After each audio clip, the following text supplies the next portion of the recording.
Well, hello, everybody. Thank you for being in this breakout session on suffering. I always wonder what possesses someone to come to a breakout on suffering. I think either you have suffered, are suffering, want to help people who are suffering, but probably no one came in here going, I hope I get to suffer, and this will help me get ready for it. But this is an opportunity, we hope, to prepare you for what in this life is the inevitable. You will suffer.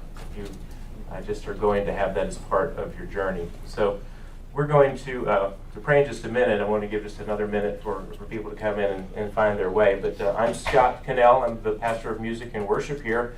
This is my wife, Mary, and we've been married for it'll be 25 years this August. We have 7 children. That's not where the suffering comes from. That's actually one of the great blessings of our life. Of course, when you have 7 children, there's opportunities for suffering to enter through what's going on in their lives. But we have 7 children. 6 of them are boys and 1 girl. They range in age from 13 to 23. So our season of parenting is shifting dramatically to the launching period where we're watching them go and establish lives on their own, even while we have several in our house. So that's kind of where we are. We will tell a few more stories in a moment just about suffering and how it has impacted our life in particular seasons. But let's pray and ask the Lord to give us all that He has for us today. And then, of course, as you have questions, please interact with us as we talk. Father, thank you so much for your faithful hand upon our lives. And thank you so much for the gift that it is to share life with one another, life with those who know you, seasons of life with those who are ahead of you, so that they've been through a path that when you enter it, they remember it and know what it entails and can help you. I pray that the outcome of this next hour will be the ability to share with others who will suffer some helpful principles from your word that will bless and encourage and direct and sometimes just comfort and give hope when all seems lost. We thank you that in Christ is our hope in both life and death. And it's in His name we pray. Amen. All right, then I'll try to speak super loud so you can get me at my loudest. Thank you for being here. So as I said, we've been married for almost 25 years. Before we got married, Mary's mom came to me in a sort of an informal way off to the side. It seemed like it was at a family event or something, and said in sort of a way that she speaks in, hey, I hope you're ready to suffer. And I was kind of taken aback by that. I actually just found out the story about 2 months ago. So we've been married almost 25 years, and I did not know this. Okay, this was like the secret conversation. I pondered this in my heart and kept it to myself. But I was sort of taken aback by that, and I didn't know what to say. And she said, because Mary's life has been filled with suffering, and now you're entering into that. So maybe just talk about how your life before you even met me was marked by. So I tell this little blip. By the time I was 10 years old, my life had been threatened twice. I spent my Saturdays visiting my oldest brother in prison. Our house had been burnt down. Our neighbor's house was burnt down by my brother. We had been on the Channel 2 news a couple times. Like I saw it, like I was at a friend's house when I was like 7. And that was just by the time I was 10 years old. And it was all as a result of someone else, not me or not just circumstances, someone else's sin. But it was that's how my life started. Mary is one of 4 siblings, all 3 of whom had deceased at a premature age. Her dad also passed away early, if you will, with cancer. And so just marked by lots of loss. So when we got together, and of course her mom said that, I understood a little bit then and understood much more later that for whatever reason, her family had just had a seemingly inordinate amount of suffering. Now, we spent about the first 10 years of our life, our married life, having children and kind of experiencing momentary startles or scares, but generally just growing and adding to our family and advancing in career and ministry, and it seemed like the Lord was giving us just a wonderful start. And then we reached a point about 12 years into marriage where we had hit a really difficult spot in ministry. I was a pastor at the time, was not in music ministry, and the pastorate that I was serving in really sort of ground to a halt. It was clear to me that things weren't going well in the church, and that I was going to need to find another place to serve. I won't go through those details, but it was reaching the point where animosity amongst leadership figures was becoming difficult to bear. And that created the first real sense of demoralizing crisis in our life. What's going on here, Lord? You have given us seemingly a happy existence, and now this looks very uncertain. I was without the prospects of a job, and was trying to figure out what the next step was. It led to a really difficult time for me, but in general, that suffering through kind of ministry crisis and job crisis, obviously that affects this. And a lot of people do experience those kind of crises. We moved to Louisville, Kentucky in 2010, where I was the new professor of worship at Southern Seminary. It's a remarkable save from what looked like a demoralizing fail, and just the kindness of God. It looked like we had weathered one of the greatest challenges of our marriage, and we're headed into a brand new chapter with blue skies. And so at the time, Stephen Curtis Chapman's album came out after they had lost their daughter. And I don't know, it was like songs of lament and songs of hope. And I think I listened to that album a million times. I just listened to it over and over again. And one of the songs had "Spring is Coming." In other words, we've had the winter and spring is coming. And so Scott, when he got the job at Southern, he was like, spring is coming. Spring is coming for our family. Spring is coming. Spring is coming. In fact, the screensaver, back when you did screensavers on the computers, that's how long ago it was, it said spring is coming. And so we moved to Louisville. We bought a house with our kids. And that was the first time I'd ever left Maryland, other than living in Africa for a while. But so there was sadness of that, but there was also like this just great hope that spring was coming. Yeah, that seemed like that was it. We were going to live a charmed existence as a poorly paid seminary professor and raise our now 7 kids, ages 1 to 10, basically, 1 to 11, in a new place. We arrived in September of 2010, a little bit after the semester began because of the way the hiring process went. So I had a pretty easy first semester as I got acclimated to the new teaching routine and just what it was to be a college professor. And then we hit an abrupt wall in the week of Thanksgiving. So that was really where you... So I had been running. I ran a lot, and I had been running, and I was taking a shower, and I felt a lump in my left breast. And I was still weaning our baby, so it just didn't seem like anything. I mean, I was 34 years old. There's no way, right? There's no way. And it just wasn't even on the radar. I didn't even tell Scott about it, I think, for 3 weeks. I think I found it in like the beginning of October or something. And so we'd been there a month. And we went back to Maryland which is where I'm from, for Thanksgiving. He had a business trip in Boston, and I was at my mom's with our kids. And I went to see one of my naturopath doctors that that I would see when I was in Maryland. I just kind of casually said, I found a lump, and I think it's my hormones. That's what I said, whatever. And he left, and he opened the door, and he's like, this is totally serious, and you need to go have a mammogram. And I was like, okay. So literally, through a course of events, I ended up having a mammogram there and a biopsy all within like a day and a half, like 2 days. And but when they did the mammogram, and I was alone because he was with the kids, he had come back from his trip and he was with the kids.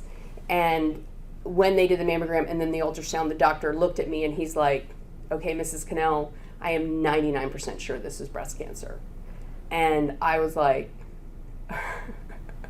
you're joking, right? Anyway, and so then I had went to have the biopsy the very next day, which was the Wednesday before Thanksgiving. And literally the doctor said, don't get your hopes up. He had real good bedside manner. He's like, don't get your hopes up. He's like, this is cancer. And so we got the call Friday after So Thanksgiving was the day between that conversation and when the results would come. Right. Which you can imagine was We a already wonderful knew, Thanksgiving. Yeah. Yeah. It was great. It was real great. So we are crammed in to her mom's house, which is a 3-bedroom house with the 9 of us, plus her. Plus the dog and the hamsters. Yeah. You have a lot of kids, you have a lot of pets.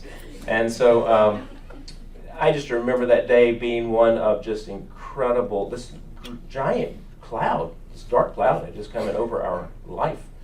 And even the screensaver spring is coming was not dissipating the cloud. And so, of course, Friday, we got the confirmation that indeed was cancer. We did what a lot of people do when you get that diagnosis. We started Googling, what does it mean? And of course, everything that comes up is terrible. And so this began the season, a lengthy season, of me trying to approximate what raising 7 children alone is going to look like, which no good outcomes would be there in my wildest imagination. We got a couple of consultant trips, one to Johns Hopkins, because she was from Maryland, and then one to the local University of Louisville medical facilities, and decided that treatment would take place in Louisville. And that whole year of 2011 was just surgeries. There was no spring. Yeah, there was no spring. There was no spring. It was surgeries and chemotherapy and more surgeries, and it's a blur. I don't remember much of the calendar year 2011, or the academic year 11 and 12.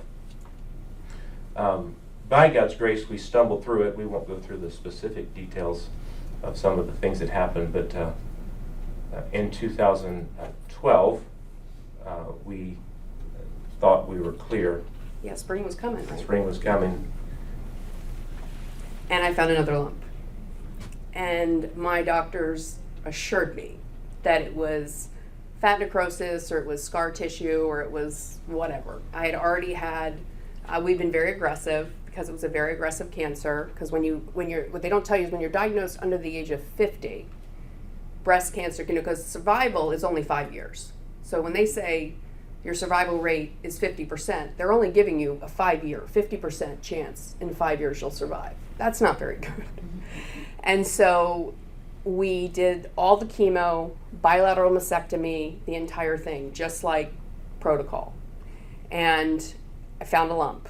And they just were like, it's not this. There's no way it's this. And I was like, you want to bet? You don't know me. Like, you don't know me. And the Lord likes me in the valley. And we found out right before my 36th birthday, I think, that it was back, that it was a recurrence.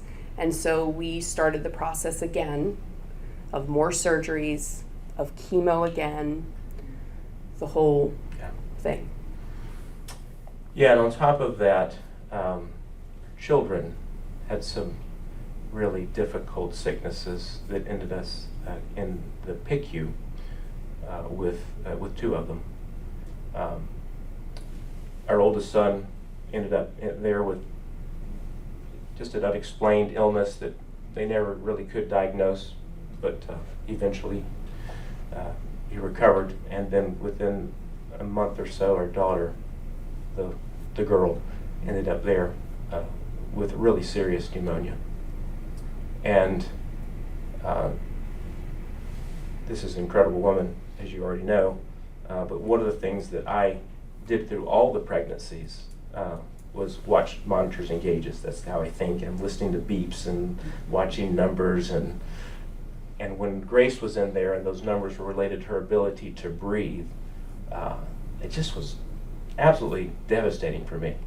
Now, she was going through chemo, and the last place she needed to be was in a PICU, where germs are abundant. And so I went the first night and didn't sleep because I was watching all these things.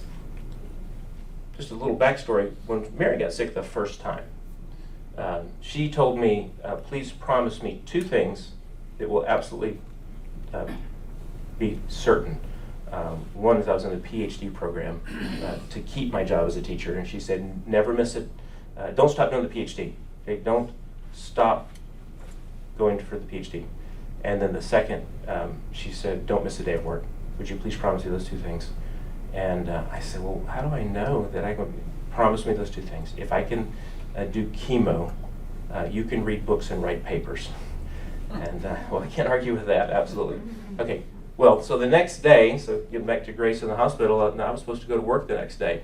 And she told me she was coming to the hospital to be with Grace. And I said, no, you're not. You're not. I don't need another crisis right now. And she said, you were going to work, and I'm going to be with Grace. You should have seen those nurses when I walked in bald on the PICU floor and my kids got pneumonia. It was nuts. They're like, you shouldn't be here. I was like, yeah, you tried to stop me. I already talked to my doctors. My counts are okay right now because I was in the cycle where you're coming, like you're not in the low part of the cycle. I was in the high part of the cycle. And I was like, there is no way. And because he's got to go to work and he can't sleep here. And this is the way it's going to go. And you have to remember, when we moved to Louisville, we had 0 family and 0 friends. So I was diagnosed literally 8 weeks after we got there. And we still had, we didn't have anyone. Like we had friends from Maryland who would fly in every 3 weeks during my cycle, my chemo cycle, and stay that first week when I was so sick I couldn't function. And I just think, you know what, pray that God gives you friends like that in your life, because they would, literally leave their life and come in and take care of my children when I couldn't. And it was such a beautiful, wonderful thing. I didn't get to enjoy them being there, but I knew my children were being taken care of, which was really, really good. But it also meant that I had to be okay basically 95% of the time, because they'd come in for 5 days or 4 days or whatever, and then that meant that I had to push and drive and function, like make myself. And I think about that sometimes, and I think I would get grumpy about it, especially after the second diagnosis sometimes, because I was like, I just don't want to have to keep pushing. But I think it was a good thing. I really do. I think it helped me keep going because I had to, and it was good. Top of all of this that was going on through these first couple of years, I mentioned being a poorly paid seminary professor. We were failing financially. We were broke. Broke would have been an upgrade. We had nothing. Well, that's not true. We had a house. We had a house. We weren't living in the river. We had in a van kids. down by the river. We had cars. We did. That's true. But as happens when medical bills come in and you're trying to juggle these things and you're using credit cards to try to figure out how to feed the kids, and they get maxed out, and then you reach the point where there's no more credit limit, and you drain the bank account and you just live from paycheck to paycheck. As it happened when Grace was in the hospital for pneumonia, we were down to 61 cents. 11 cents. I was a little more optimistic than I remember. 11 cents in our checking account, and nothing to feed the kids that night with when I was going to go home. And so I left the hospital when Mary came down, pushing herself into duty. And I walked down where the van was parked on the sidewalk, and I was really losing it. And I was really frustrated. I thought, Lord, I'm trying to serve you. I'm just trying to do this well. My whole life I just tried to just be what I thought you wanted me to be. And I don't understand how this is supposed to work. I don't understand what's going to happen. I don't know if my daughter is going to make it. They had told us that she was their chief concern on the floor that night. I don't know if my wife is going to make it. I don't know what I'm going to feed my kids when I get home. I don't know what you're doing, and I don't know how to take the next step. And I stood there outside the van. I get ready to get back in to go home, And he said, I'm not getting in this van until I figure out what you're doing and how it's supposed to work. And he didn't give me much, but what he did give me was, I'm not going to give any promises about what's going to happen when you get home. I'm just going to promise that I'm going to be there, and I'm going to be with you. And I got back in the van and rode home with Jesus. Tried to figure out what we were going to feed the kids that night for supper. And go ahead. There was a check for $1,000 in the mailbox that night from someone that we had never met and didn't know. And so he told the story before, and he left it hanging at 11 cents. And literally weeks went by, and they're like, "What did you do?" Like, there was actually a check. It was remarkable. I have to fill in the rest of the story. Yes. Jesus was not only with me, but he had money in the mailbox. So I wanted to use that as kind of the foundation for where we want to share these principles that we feel Scripture advances, and then we'll just draw from our experiences, because clearly these are not just incidents that happen to individuals, but they affect marriages. So the first of these 5 principles, 6 principles or so that we've put here is suffering is for the faithful. In fact, it's an expected part of what it is to live the Christian life. Look at the verse at the end of that top section in 1 Peter 4:12. Beloved, do not be surprised at the fiery trial when it comes upon you to test you, as though something strange were happening to you. So suffering is an expected part of this life to follow Christ. It's part of what it means to take up your cross, denying yourself, take up your cross and follow him. James says, consider it joy when suffering enters, when trials come.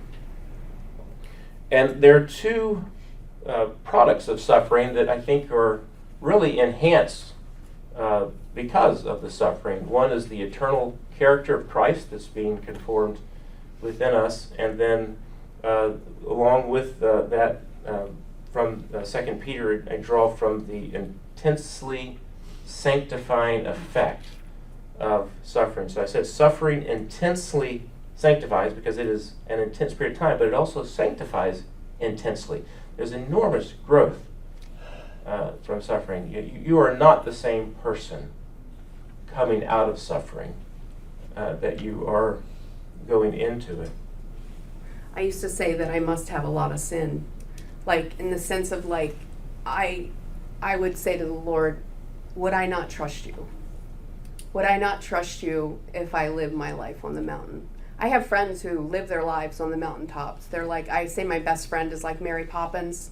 Like, the worst thing in her life just took a spoonful of sugar to go down. And I mean that. It really is. Like, her husband gets the best jobs. She's got 4 kids. They love Jesus. They marry kids that love Jesus. Like, every time, it looks like it's going to be bad. It never is. And she just like skips from mountain to mountain to mountain, and she loves Jesus. She does.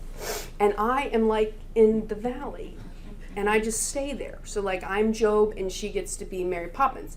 And I would say to the Lord, this is it. This is what I need. Like, I just believe that when you are having hard things, I think the sin is just being pulled out, and the sin is being crushed and pulled out, and I think that the Lord sanctifies you in such an intense way. And I would say to the Lord, would I not trust you if I was Mary Poppins? You know me. Would I not? Because I'll tell you what, in the valley, I told Scott this the other day, I feel when suffering happens, it almost brings me comfort. Is that terrible? Like, it brings me this comfort because I know Jesus has put me there. And I know that he is there with me. And I know that he's going to give me himself. And I'm going to be more like him. And there's something about it, I don't know, it gives me this joy and this comfort. And Lord, I'm not asking for anything. But I know that when he does that, I just see the work of God. I see it. And so, yes, sorry. she's more mature than I am. I don't love suffering and don't feel joy when it comes. I put on my helmet and chin strap and buckle up, and Lord, help us endure. Can I ask you a question? Please. And so, how did you? So you considered that's a way you considered it joy, is what you're? Because that is a tough one. How do you consider that joy? How does? Because I know Jesus is there. I wrote this blog one time that the one thing that I have no regrets. I have nothing that I wished had been different about being in the middle of the valley except for this. I wished I'd cherished the presence of God more. Because there is something so sweet. And he said it. He said that when you are alone, when you are in suffering. I ran a race last, was it 2 weeks ago? I don't remember. Anyway, I ran a half marathon. And I was running this race. Because she loves suffering, so she runs. And my knee just happened to be, for this, it started hurting the week before, and it hurt from mile 3 to mile 30. Like, it hurt. And I'm running, and I'm thinking, this is suffering. This is like suffering. Because this is the thing about suffering, is that people can cheer you on.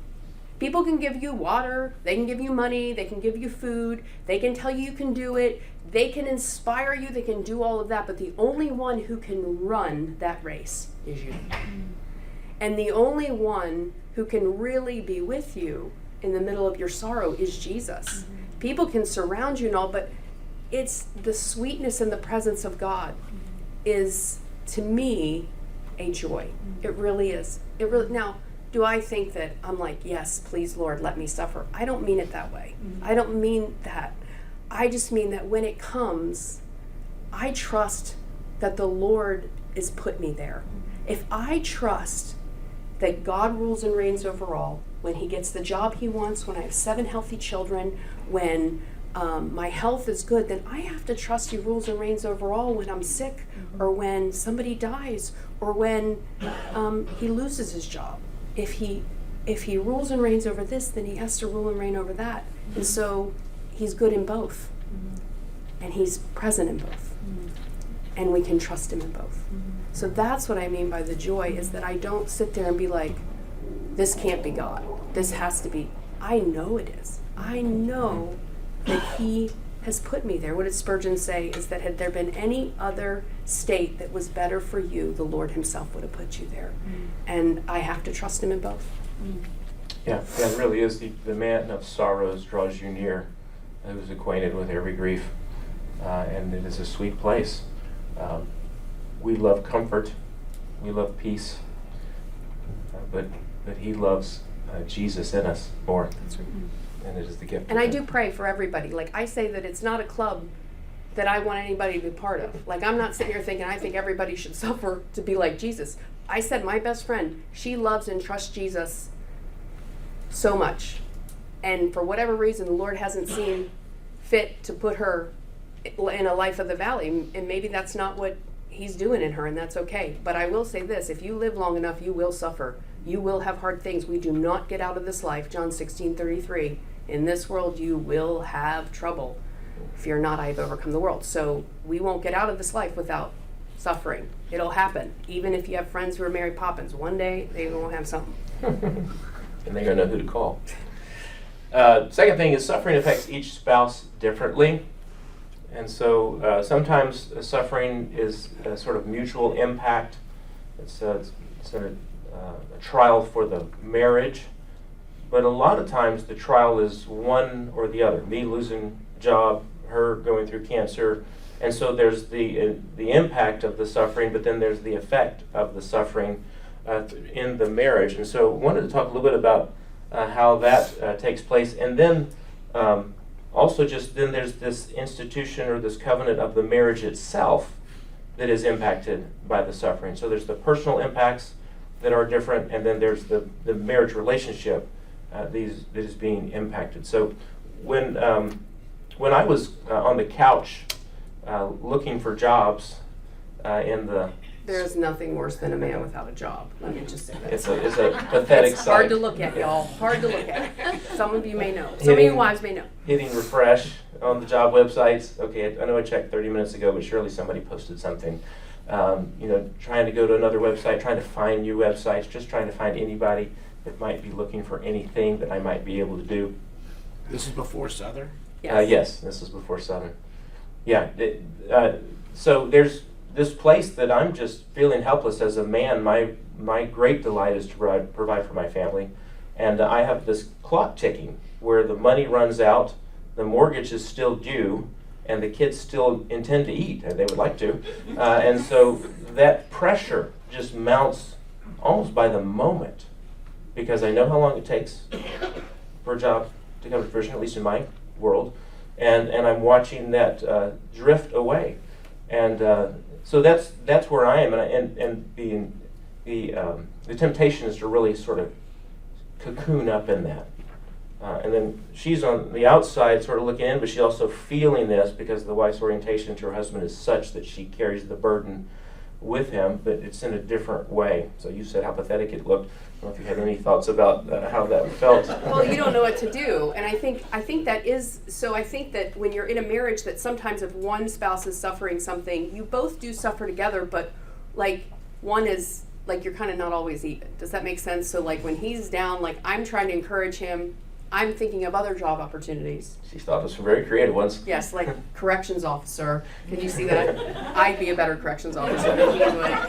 But just thinking of trying to help. I'm getting food. Like food helps, right? Food helps men. And I'm trying to. All I can think about is how much the food cost and how many more meals do we have left.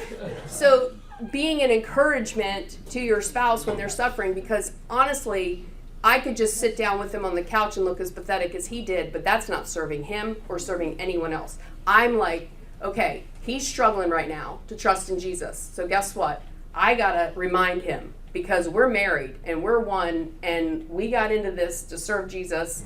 We decided that this was for God's glory, and that we're gonna stay married, and not getting grumpy with him or mad with him, but trying to be an encouragement to him in the middle of that, and even lying a little, like it's gonna be all right, it's gonna be okay, we're Spring gonna is be coming. okay. Yeah. Or even saying, you know what, even if we have to move in with my mom, Which I'm is not like gonna- the kiss of death, right? On any kind of like, that's exactly where I saw my life headed. Moving in. I'm not with gonna your be mom. mad. I'm not gonna be mad. We're in this together. Like, he quit his job without another job because he's so moral, and he didn't wanna, and he told the elders ahead of time, instead of just waiting, because he wanted to give them time. So I love him for that. And I'm like, we're in this together. So guess what? If we gotta move in with my mom and I gotta go work at Chick-fil-A, that's what we're gonna do. It's gonna be okay. Like, we're gonna be okay, right? I'll say one of the difficult things about being a husband, so she is my helpmate, and so she enters into my suffering, and so when things are going poorly, it's there's a battle inside, knowing, okay, do I share every part of where I'm struggling? Do I draw her into every muck and mire of where I am in my head, or do I be judicious in some things? But we have had just this, every marriage is different, we have had just this sort of unflinching commitment that we are going to be 100% honest about what's going on. We're just going to share it all. Sometimes I felt incredibly guilty for that, because what I was sharing in terms of either what I'd heard from someone, what I didn't hear from someone, what I was dealing with, felt like a burden that I could just tough it up. But she just has always been more disrupted by not knowing than knowing. And so it just kind of flows. Now, she doesn't play by the same set of rules she expects me to play by, because she waited weeks to tell me about the lump she found.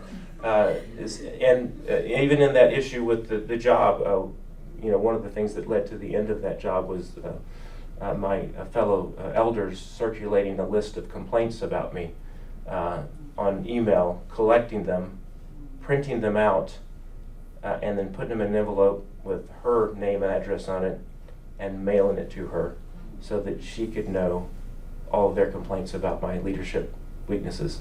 And she didn't tell me about that. So she doesn't play by the same set of rules. Are you kidding? Tell him about it. He might have ended up in the hospital. Like, that one was, I don't think you ever read it to this day. I haven't. No, I haven't. But you got to talk about that as a pastor. I'm a lawyer, so I don't understand. I'm not elder boards. as a pastor, to go through the tough things you guys have gone through, where you're literally serving God, and then people let you down. Like when you were next to that man, I can't believe it didn't go through your head what had happened to you at that other church too. Mhm. It has to constantly go through your head, because you're literally, it's not just like one job they said, one guy said go, it's the whole congregation sometimes or something. And so it has to affect the whole thing. I mean, you know. Yeah. Well- it's just amazing what you go through. as It a is- pastor. it is amazing, yeah. Pastor's wife. There is an extraordinary burden to the ministry that they don't talk much about in seminary. But you see it. You just think yours will be different. But no, the reality is we're following Jesus in this, and so we're recognizing that this is part of what he endured. This is far from what I'm doing. Is far from what he did. So you have both the model and the sustaining grace to do it. I also said that the church that we were in before Louisville, that experience was harder than cancer for me, personally. And the day he talks about standing outside that van was also the same day that we got an 8-page letter from one of the former elders saying the reason that these things were happening to our family was because of his sin. Wow. Which is very interesting. And just a little background, there was not any, it was just a disagreement. He followed a 25-year term pastor who brought him in, who then refused to leave. So that was what we were dealing with. It wasn't like it was this big whatever. And they didn't want his leadership, but they also didn't want him to leave. So when he finally said he was leaving, and he asked for a severance, they wouldn't give it to him because they wanted him to stay. And they thought they could strong arm him into staying with money. And well, they don't know him. And he wouldn't do it. And so it was such a confusing, difficult time. But I will be honest, it was harder than cancer. There was more pain associated with that experience. I mean, when we had Phineas, our last born, the elders' wives wouldn't even speak to me. And I hadn't done anything. I was just his wife. These were older women who I had known since I was 16 years old, who I had been in ministry with, and decided because they didn't like the direction that he wanted to go, they wouldn't even speak to me or my children. And the church was growing. The church was growing. It had doubled in size since we got there. The people were excited. They were devastated when we left. And you know what? But if you have a leadership team that doesn't want to lead with you, what do you do? But it was hard. It was really Yeah. hard. Do you? So 7 kids. Yes. In the midst of all this. I'd imagine that there is a level of loss that your children experienced. And I don't know if you're going to get into this later on. I know it's specifically just suffering in marriage, but Yeah. it's hard to be married as long as you guys have with 7 children, and that not weigh in on your marriage. So I've got 4 kids. Mhm. I can only imagine if there was a level of loss, even half is what you guys have had, that their experience would affect me and my wife's relationship. So I didn't know if Yeah. you guys are going to speak on that later. If so, then Well, I apologize. I think we'll just go there because we're going to quickly run out of time, and these are things we do want to talk about. So the nature of the impact individually, the nature of the impact on the marriage, the nature of the impact on the family. One of the things that we made commitments to in terms of our marriage and our children was to try to keep things as normal as possible and to try to provide opportunities for continued growth, because we didn't anticipate suffering would last forever. We wanted to come out on the other side of the valley with something to show for this. We knew Jesus was doing his work. We felt like our part was trying to manage. They obviously the kids know something's not right. I remember the first Christmas when she was sick in 2010. We were trying to figure out, okay, how can we just delight in our children? The cloud's going to be there, but we're not going to act like the cloud's going to be there. We're just going to just delight. We got little kids; they love Christmas. We're going to spend every penny we can find to get them good gifts, and we're going to have a Christmas that, for one day, is not going to be about cancer. And so we let them get up as early as they wanted to that morning. and boy, can they get up early. And when did we start that morning? It was 4:30. Yeah. But remember, this was our first Christmas. Also, we had no family in town. This is the first time we've ever done this. Yeah. So 4:30 in the morning, and it was great.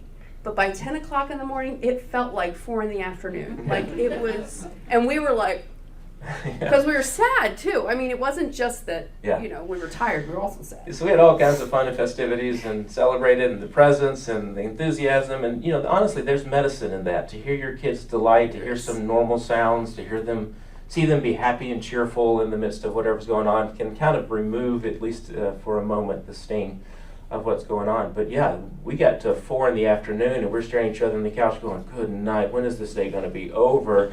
How much more Hallmark Christmas movie time can we have, or HGTV or whatever, because it was exhausting. But try to create these little parentheses of normalcy in life. And even now, as I'm walking through with a church member who's going through suffering or struggles, I'll encourage them, hey, try to do this, just because you can tend to fixate on the suffering. You can tend to just drill in, introverted, self-focused.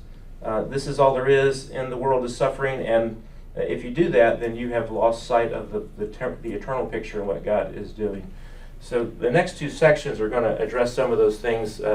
Suffering is the opportunity to look beyond yourself, and suffering is an opportunity to look beyond a crisis. So let's talk about those 2 things. Also, to answer your question, yes, we did lose things with our children. Like, I feel like, especially with my younger 3, I lost about 5 years of that season that I had with my other children. And it was sad.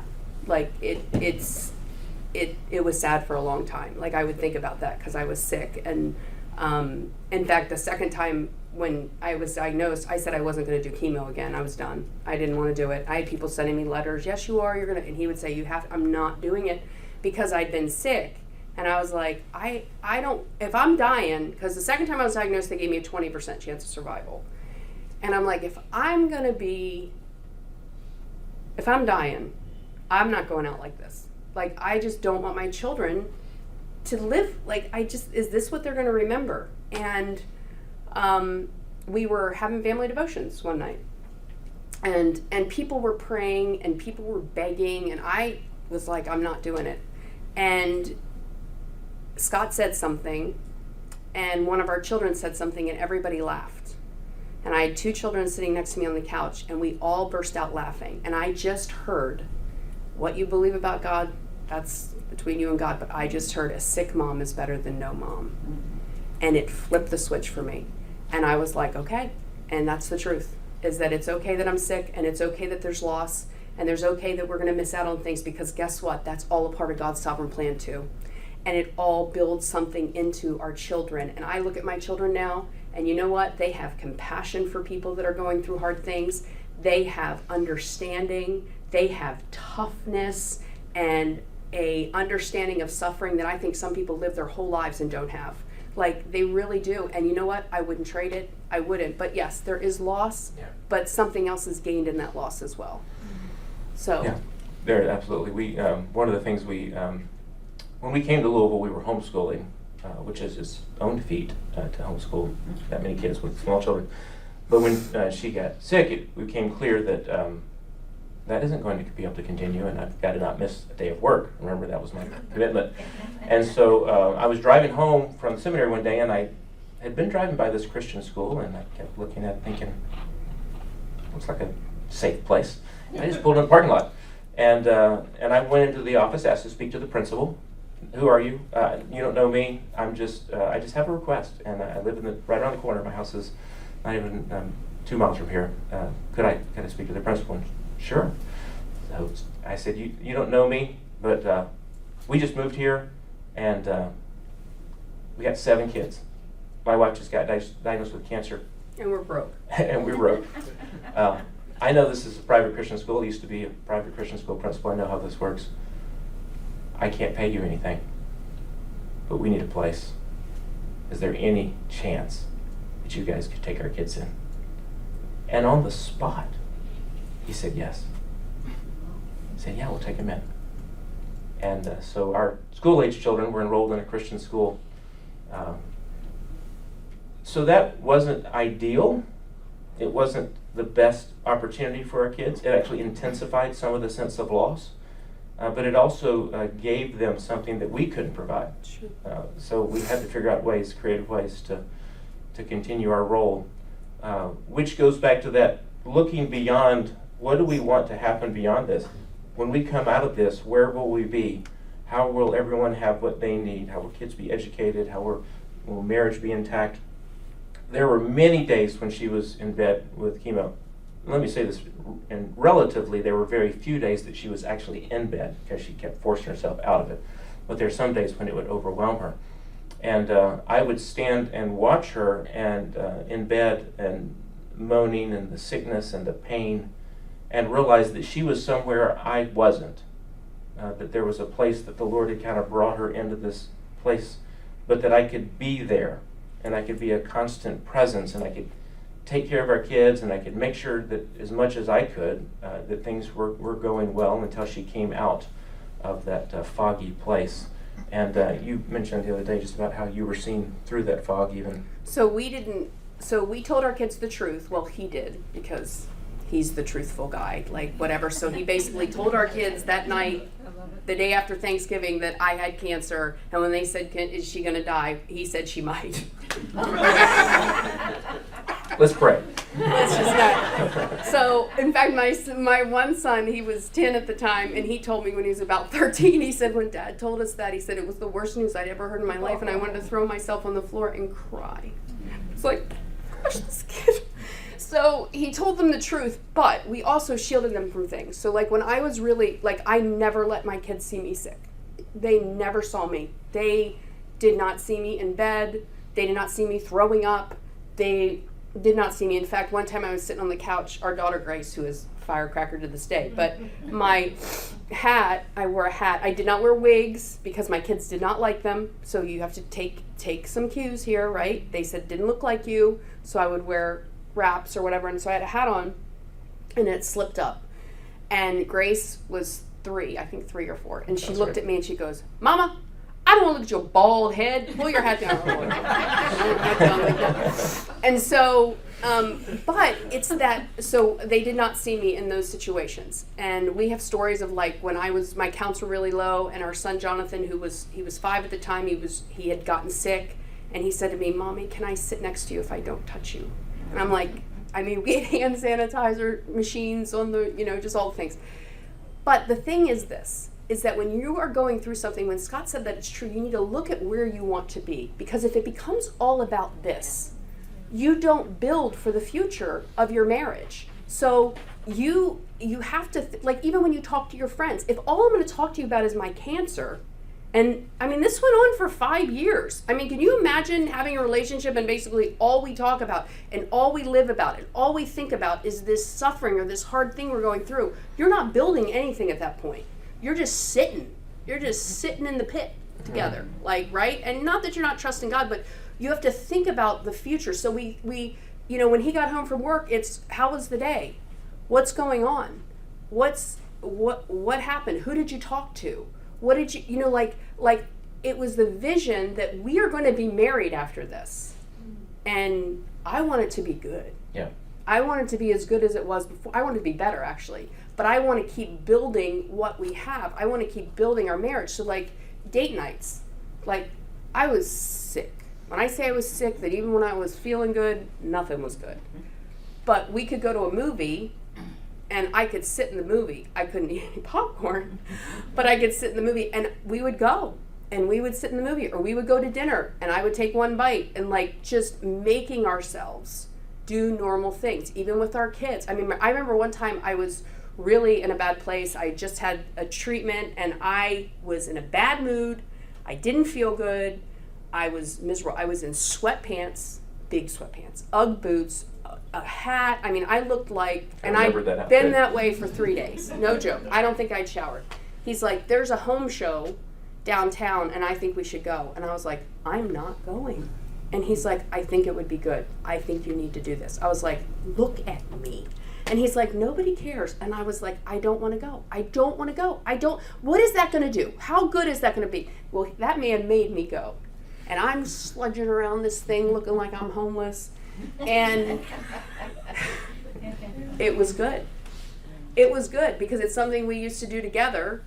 And we went and did it, and it kind of pulled, like, okay, wait a minute. It's not just me. It's not just my thing. We're married. We got to keep going. And so we did those things for our children, too.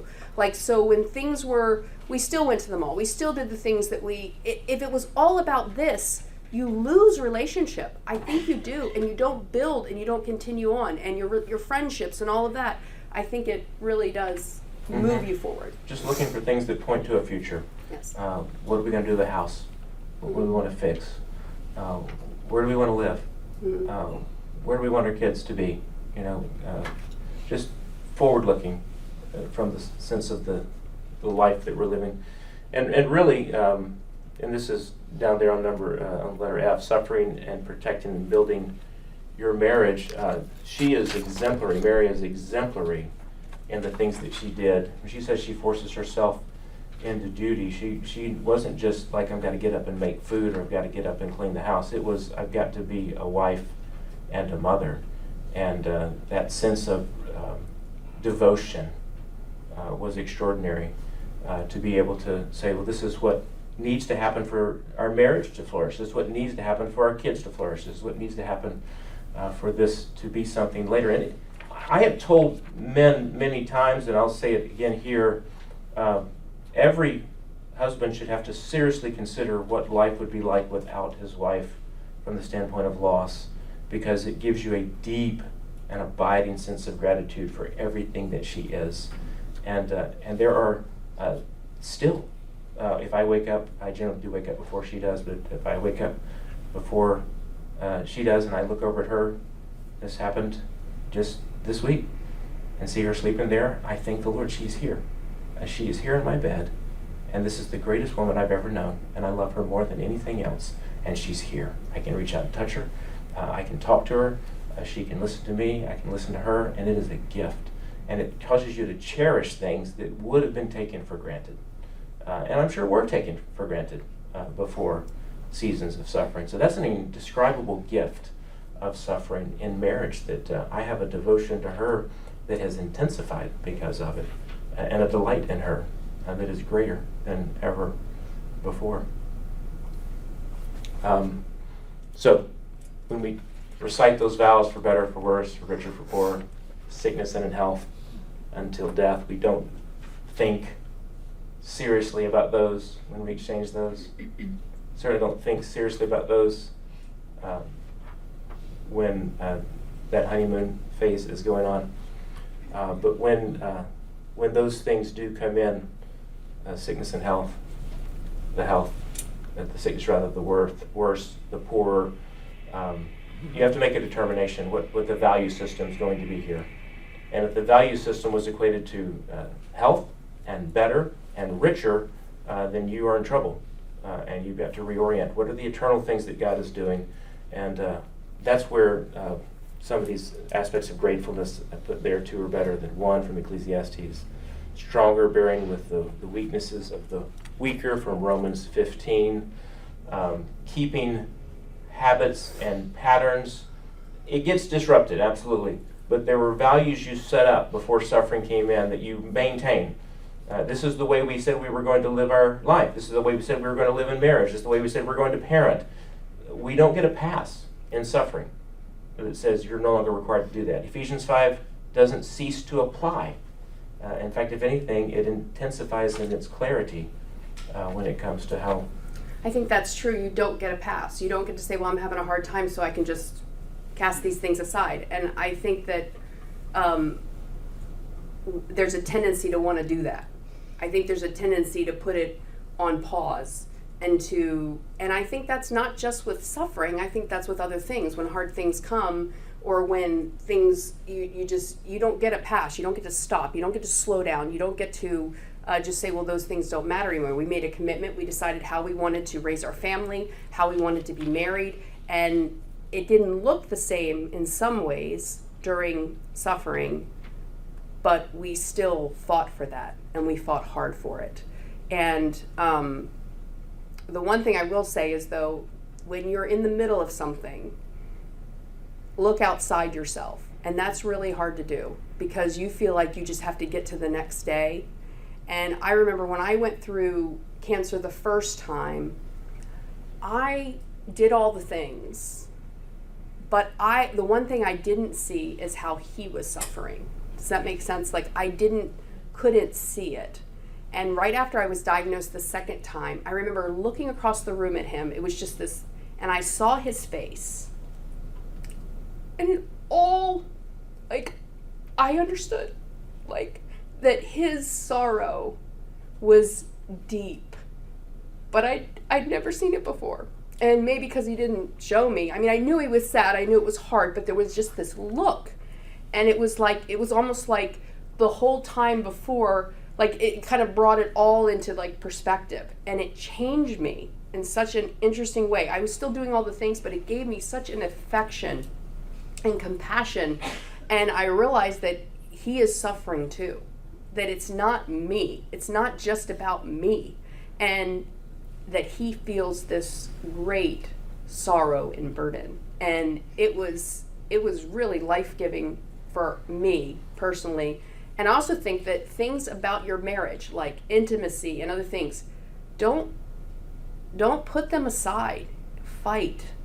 Do what you have to do, because it is still building. Even if it feels yucky, even if it feels like you're there but not there, you're still building something. You don't get to walk away from it. You don't get to put a pause on it. Who would want to put a pause on if we put a pause on our marriage or on the principles behind our marriage for 5 years, what would that look like after? That's why most marriages fail in suffering. Because they do. I think they say, okay, we've just got to do this, and this is all we've got to do. Well, it's not all you got to do. You got to keep going and keep pushing. And we used to say to each other when we first got married, we said it for years, that he would say, "You're better than I deserve," and I would say he was better than I deserve. And we would say it all the time. And we meant it. We really did. But we really mean it now. And I look at him and I think he is so much better than I ever deserved. And he is so much more than I could have ever anticipated. And you know what? It's not because he's turned into a different person.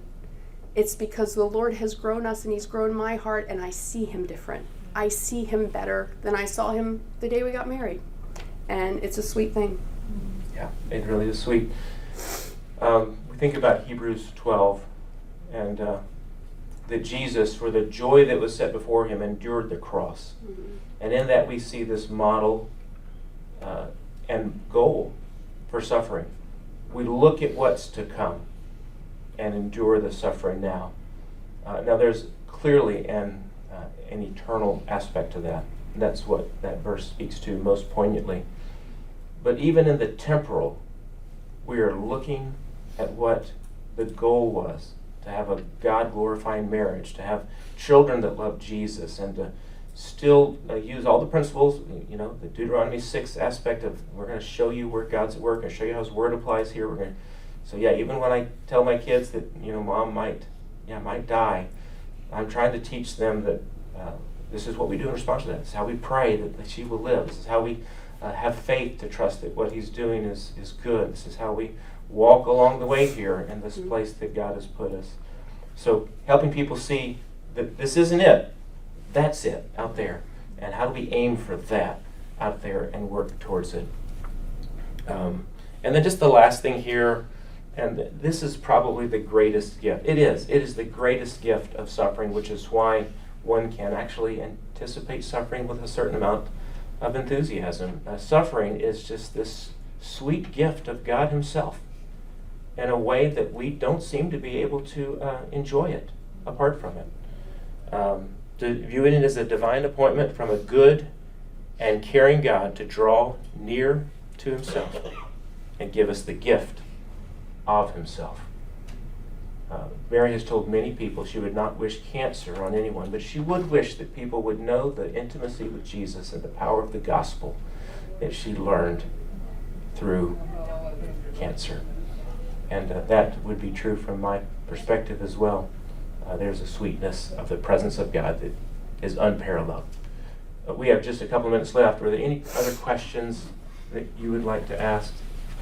We tried to weave the story in so that made it a little bit disoriented in some places. Yes? Do you mind sharing what happened since your cancer diagnosis and the fact that you're standing here? And I'm alive. Yeah. She's here. Yeah. I am 10 years since my last diagnosis, which is really good. All my scans have been clear. My doctors all say it's not if, it's when, but we're just, it's not been when, so we're good. So right now I'm clear, and which is good. Yeah. One of our children, our oldest, second oldest son, is the first to get married last year, so we were able to have our first wedding, and What? you were able to be there. I was able to be there. And so So I never prayed that God would spare my life, which is such a weird thing. I don't know why. I think listen, I'm just going to be real with you. This family you without can see her, the difference in our personality here. this family without her is a disaster. It's an unmitigated disaster. Children go join gangs and do drugs and do terrible things. The husband ends up in the St. Johns River. There's just a lot of things that go badly without her. And so, yes, I beg God for her life. To this day, I beg God for her life. And I think my prayer's been answered the way I wanted it to be answered, because she is here. I asked God if He would give me more time. So I didn't ask for my life, I just asked for more time. So what's significant about that is that every milestone we have, I see it as God's answered prayer to me. And our son Noah, our fourth born, graduated high school this year. And we took a picture, and I said the significance was that he was going into first grade when I was first diagnosed, and I'm seeing, all right, graduate high school. And so every significant, like weddings and college graduations and all those things, I feel like that's just God answering just this prayer I had. Just give me more time. Lord, will you just give me more time? And really, that's all of our prayer, because we're all going to die, right? Mm-hmm. So. And He has, and He's been so faithful and good. And you know what? I cherish every minute of it. And I'm not the one saying that I'm tired of this life, or I don't like getting old, or whatever. Bring it all. You want to make me old? Make me old. Amen. And so it gives you a different You perspective. do cherish everything in really a do. much greater degree. Someone else? Yes? Just so now your kids are older, at least all of them are, but Yes. the top end are moving out. Yes. As they reflect back, what are stories that they have? And not necessarily like their love towards you guys or how they see your marriage, although that would be prevalent for you guys to speak on. How do they see their relationship with the Lord, and how you guys looking forward in your marriage growing? Because your marriage is the testimony of the gospel to them. So do they view your marriage and how your marriage is stronger now in the transition through the suffering as they're getting married? How does that echo through them choosing their wives? You want to talk about Isaac and the dance? I don't know if either one of us can tell it this morning. So Isaac, He's the one that got buried in May. we danced to, what song was it? I can't remember. I have to believe. I Have to Believe. And everybody's Rita like, that's Springer. the weirdest song to dance to. And the reason we danced to that song is because it's still Isaac's story that I have to believe that he's faithful, and I have to believe. And that's the story with him and with our kids. And when I was dancing with him, everybody also asked me what I talked to him about. And what I talked to him about was about how his dad has loved me in every stage and in every place and in every valley and at every weight, at every sorrow, in every surgery, and everything, that he has loved me faithfully. And that is his example. And he said, I know, Mom, I see it. And I said, I want you to love Ashley like your dad has loved me. And he said, I promise I will. And it was the sweetest thing. And I also told him if he ever did anything to her, we would all beat him up. And I meant that too, and he knew I meant it. But there is this sense, it was funny, when I was running before he got married, I had run 7 miles, and I walked in, and I was like, he goes, "Are you all right?" I was like, "My hips bother me." This was about a month before I got married. And he said, "That's you, Mom." He said, "You're always pushing, you're always driving, because you're the real goat." And it actually made me cry, because he actually has been our hardest child. He's the child I thought would end up in jail, for real. And yet, to see God's faithfulness in his life, and to see him trust in Jesus, and to see him have compassion, and to see him be actually just the best husband to this woman, and to love her, is such a testament and a testimony. So, And I'll just end with this. He came over to the house the day before the wedding, and I was trying to get a lot of work done, had my laptop, and just piled on, and he's just hanging out, and I'm recognizing this is last day, before he gets married, and he goes out, get the basketball, start shooting hoops in the backyard, and I'm sitting there looking at the laptop going, this is a moment, this is an opportunity to go play basketball with my son, and I don't know what I would have chosen, before all of this, but after, I knew exactly that's done. I'm going to play basketball. And I think just seizing those precious moments are incredible realities of suffering. So, sorry about the blubbering idiots who were chosen to lead this session. Thank you so much for your attention, and we hope you've been helpful in something.